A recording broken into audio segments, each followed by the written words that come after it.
আমার পদ আটকেছো কেন? আমার যেতে দাও। আরে দিদি, আপনি ভয় পাবেন না। আপনি আমাকে দেখে ভয় পাচ্ছেন কেন? আপনি অনেকক্ষণ থেকে আমাকে ফলো করছেন কেন? ফলো করছি তার কারণ আছে ম্যাডাম। দিনকাল তো একদম ভালো নয়। কয়েকটা জানোয়ার অন্য পশুর মতো ঘুরে বেড়াচ্ছে চারিদিকে। ওদের জন্য তো 5 বছরের বাচ্চাও সুরক্ষিত নয় আমাদের সমাজে। ওই জানোয়ারগুলোর জন্য আমাদের পুরুষ জাতির নাম বদনাম হয়ে যাচ্ছে। কোনো মেয়ে আজ আমাদেরকে আর বিশ্বাস করে না।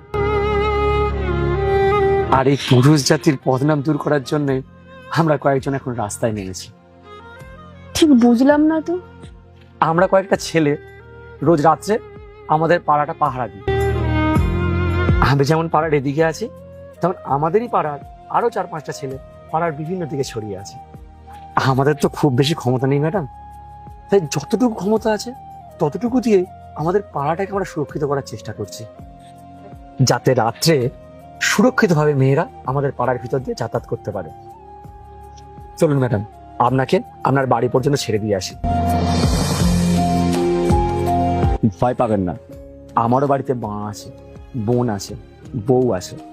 মেয়েদের কি করে সম্মান করতে হয় আমি খুব ভালো করেই জানি।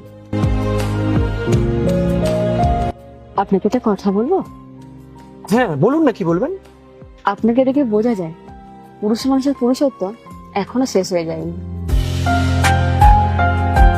প্রতিটা ছেলে যদি আপনার মতন হতো না, তাহলে আর মেয়েরা ইনসিকিউর ফিল করতো না। চলুন ম্যাডাম, অনেক রাত হয়ে গেল, আসুন। হ্যাঁ চলুন।